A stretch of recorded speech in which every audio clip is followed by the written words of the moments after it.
The first thing you'll feel isn't fear. It's a deep, bone-chilling cold. Empty hallways, silent rooms, whispers that shouldn't exist. A place where every door hides something unknown, and every corridor pulls you further into darkness. Marcus's basement, where his daughter Sarah vanished 17 years ago. Her voice still echoes, trapped in the silence of a door that should never be opened. Then there's Ashwood House, where a little girl named Emma waits, saying, "I've been waiting for you, to bring us all together."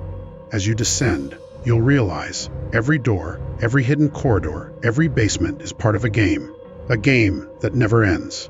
And losing means being trapped forever. If you ever hear a child calling from below, don't answer, because basements like these never really end. Story 1. The door to my basement has been sealed for 17 years, but last night I heard my daughter's voice coming from behind it. My daughter, who died the day we sealed it shut. I should have left the house right then, should have grabbed my keys, walked out the front door, and never looked back. But grief makes you do terrible things, and hope, false hope, makes you do even worse ones. So I stood there in my kitchen at 3 a.m, my hand pressed against that basement door, feeling the cold seep through the wood, and I listened to my little girl calling for her daddy.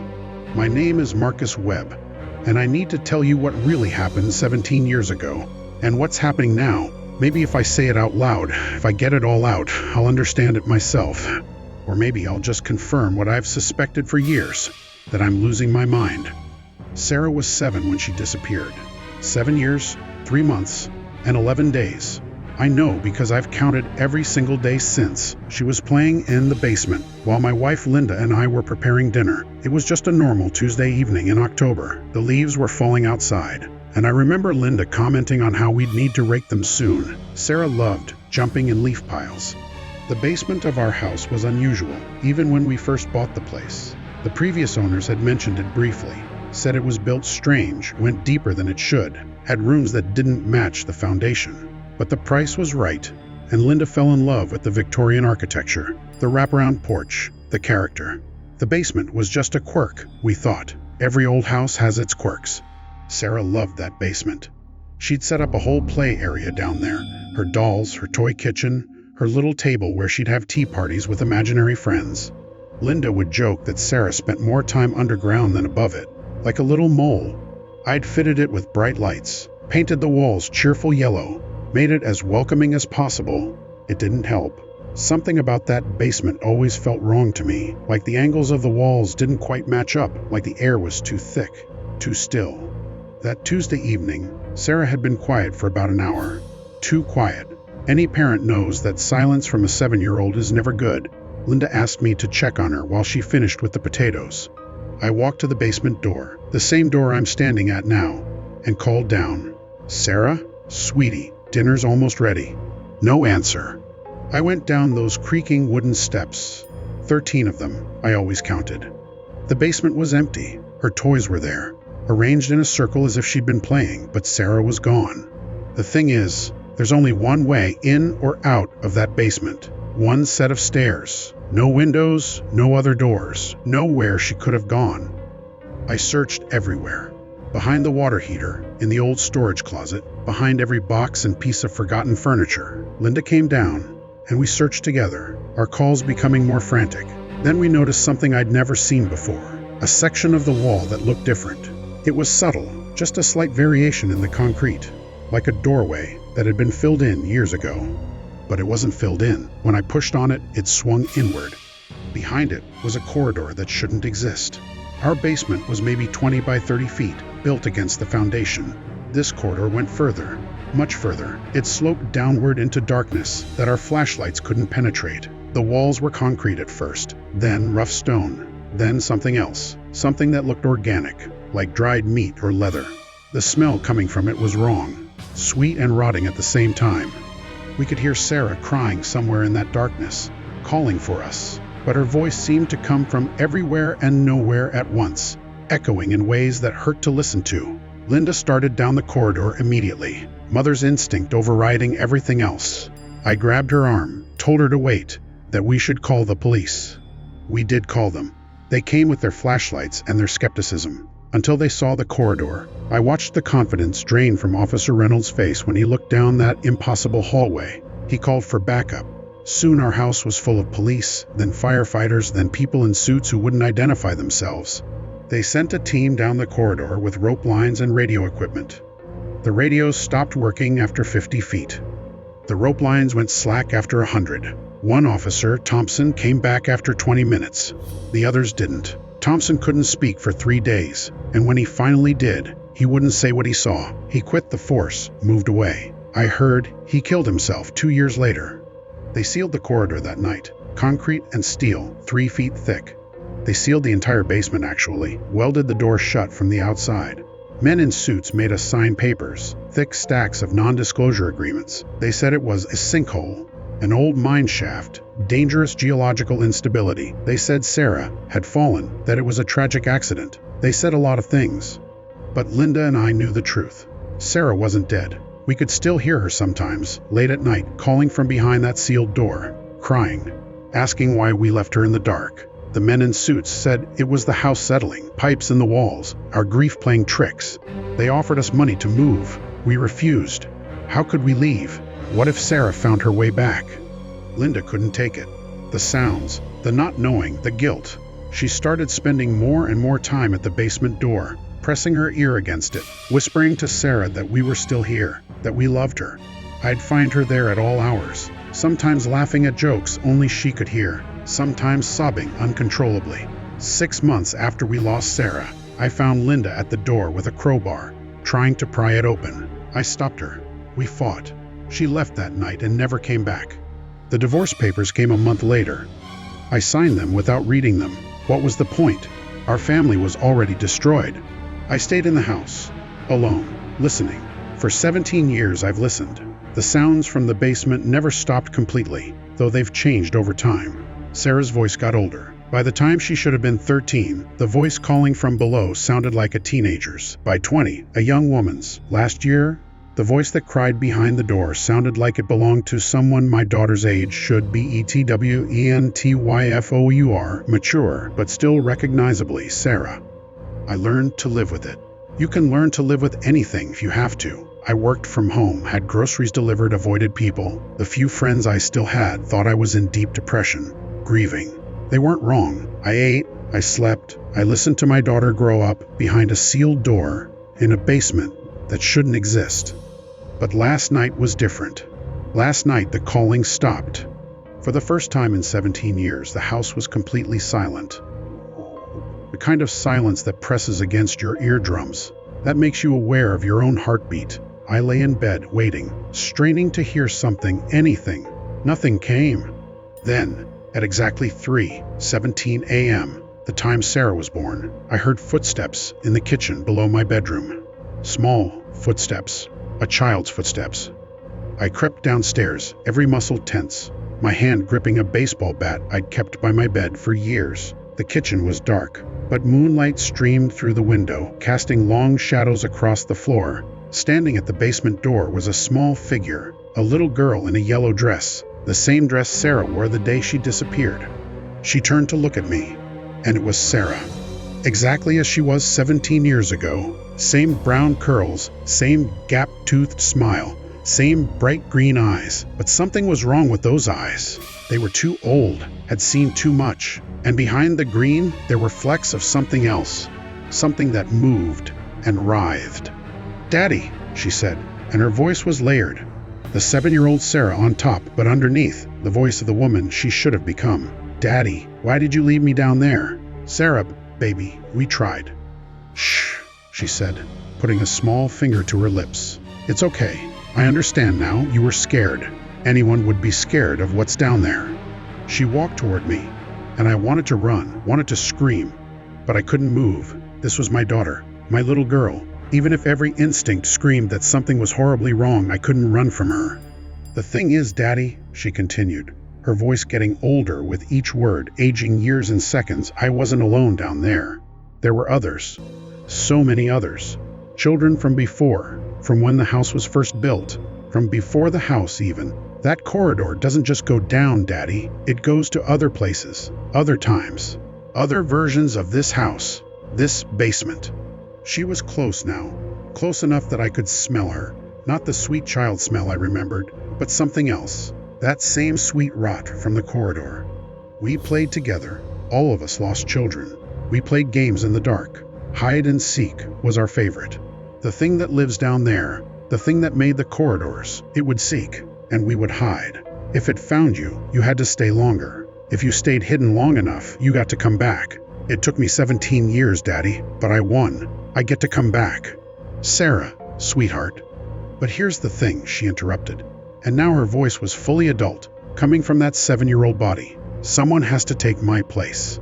The game needs players. It's always needed players. That's why the house was built here, why the basement is what it is. It's a door, Daddy. A door and a trap and a game board all at once. The sealed basement door began to crack. The welding split with a sound like breaking bones. The concrete crumbled. The steel bent outward like something massive was pushing from the other side. I'm so sorry, Daddy, Sarah said, and for a moment, she sounded like my little girl again. I tried to warn you. All those years, I wasn't calling you to the door. I was telling you to run, but you couldn't understand. The thing down there, it changes your words, makes them mean what it wants them to mean. The door exploded outward. Behind it wasn't the basement I remembered, but that corridor, that impossible throat of darkness.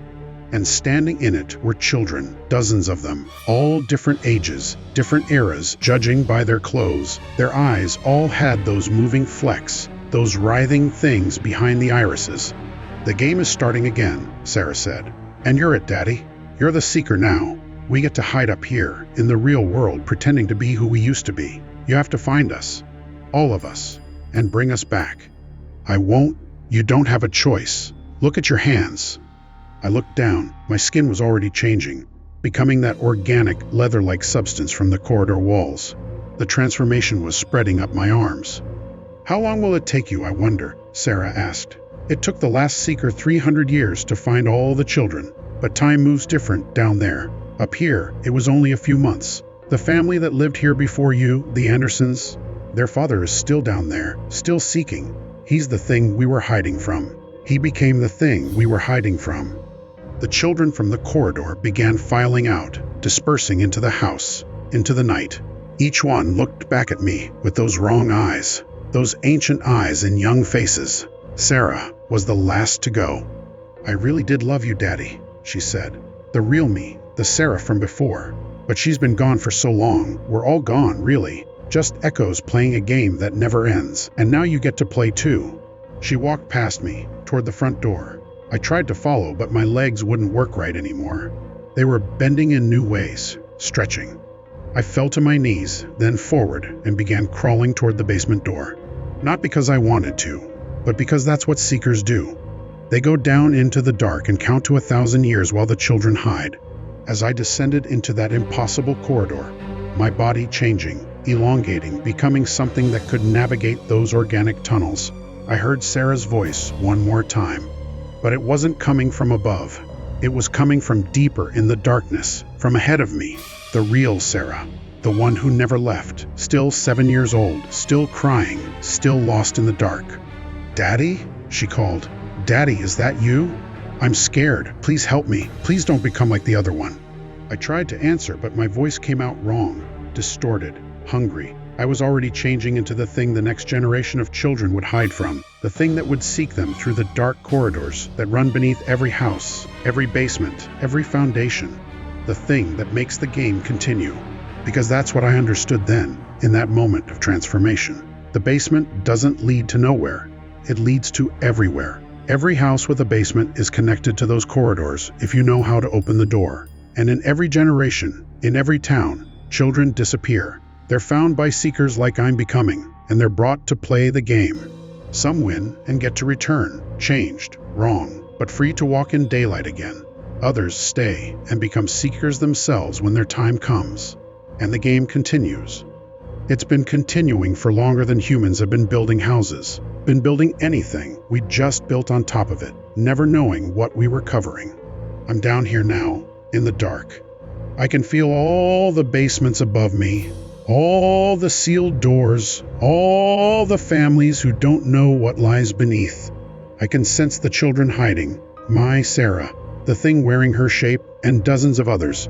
The game has begun, and I have to find them all. But here's the thing.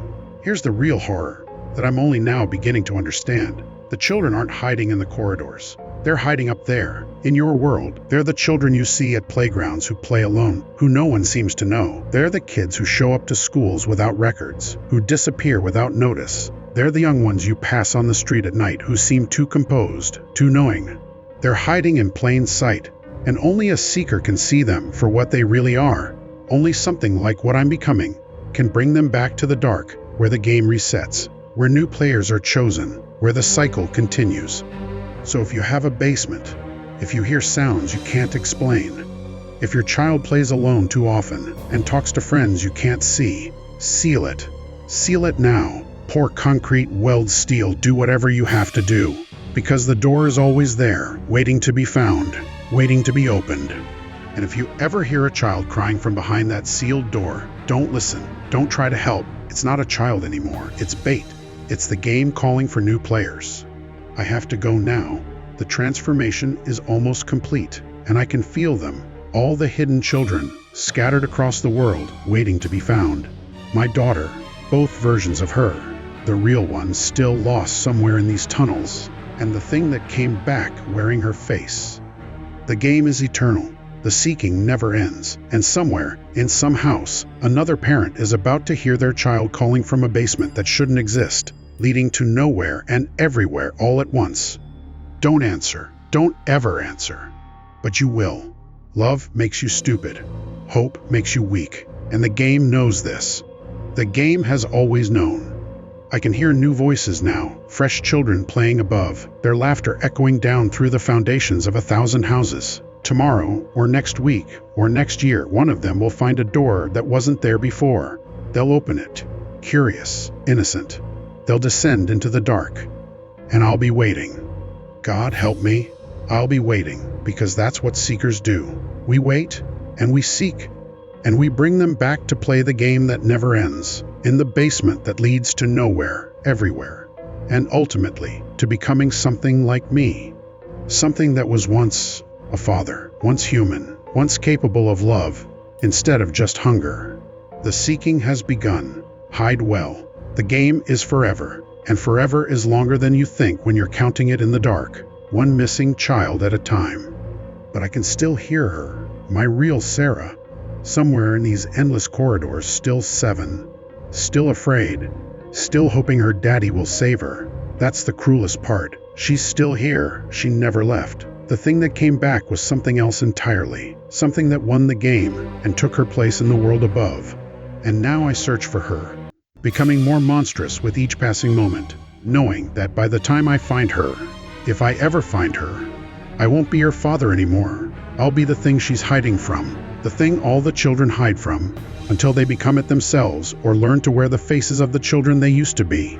The basement door in your house is calling. Can you hear it? That subtle wrongness in the air, that feeling that something isn't quite right with the angles of your walls, the depth of your foundation. It's waiting for you to notice, to investigate, to open what should stay closed. And when you do, because eventually everyone does, remember that I tried to warn you. Remember that the game needs players, has always needed players, will always need players. Remember that somewhere in the dark, I'm seeking, and your children are exactly what I'm looking for. The door is opening now. Can you hear it? Of course you can. You've always been able to hear it. You just convinced yourself you couldn't.